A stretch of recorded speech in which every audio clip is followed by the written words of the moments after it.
तुम्हारे ये पांचों पितामह इस बात पर विवाद कर रहे हैं पुत्र कि इस युद्ध में विजय किसके कारण प्राप्त हुई।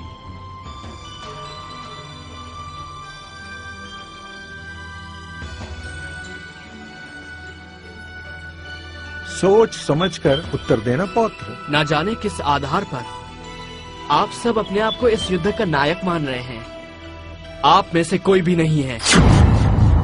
इस युद्ध के एक ही महानायक हैं, मेरे गुरुदेव श्री कृष्ण। मुझे तो पूरे युद्ध में गुरुदेव श्री कृष्ण और उनके सुदर्शन चक्र के सिवा और कुछ नहीं दिखाई दिया। गुरुदेव श्री कृष्ण केवल दादा अर्जुन के सारथी नहीं, इस महायुद्ध के सारथी थे कृष्ण, केवल श्री कृष्ण। हे वासुदेव, हे केशव, हमें क्षमा कीजिए। अहंकार विवेक का शत्रु होता है। युद्ध में यदि आप हमारे साथ ना होते तो हमें विजयश्री प्राप्त न होती।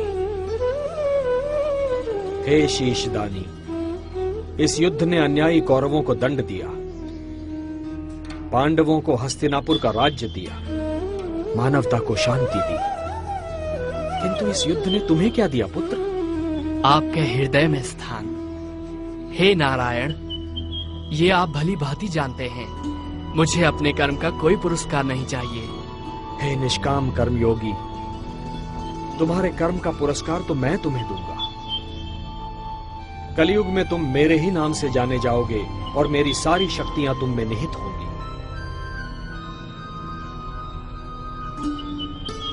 जो भी मनुष्य तुम्हारी पूजा करेगा उसकी सारी मनोकामनाएं पूर्ण होंगी। मेरे लिए क्या आज्ञा है प्रभु? पुत्र, कलयुग का प्रसार बढ़ते ही तुम खाटू नाम के स्थान पर प्रकट हो जाना। वहां की भूमि अत्यंत पवित्र और पावन है। खंडेला का राजा अत्यंत धार्मिक प्रवृत्ति का है। जब तक यह पृथ्वी है पुत्र, जब तक सूर्य चंद्रमा है, जब तक ये सारे नक्षत्र हैं, तुम लोगों के लिए पूजनीय और वंदनीय होगे। तुम्हारे शीश की पूजा होगी पुत्र। तुम शाम नाम से जाने जाओगे और हारे का सहारा बनोगे। ओम नमो भगवते वासुदेवाय। कीर्तिमान भव।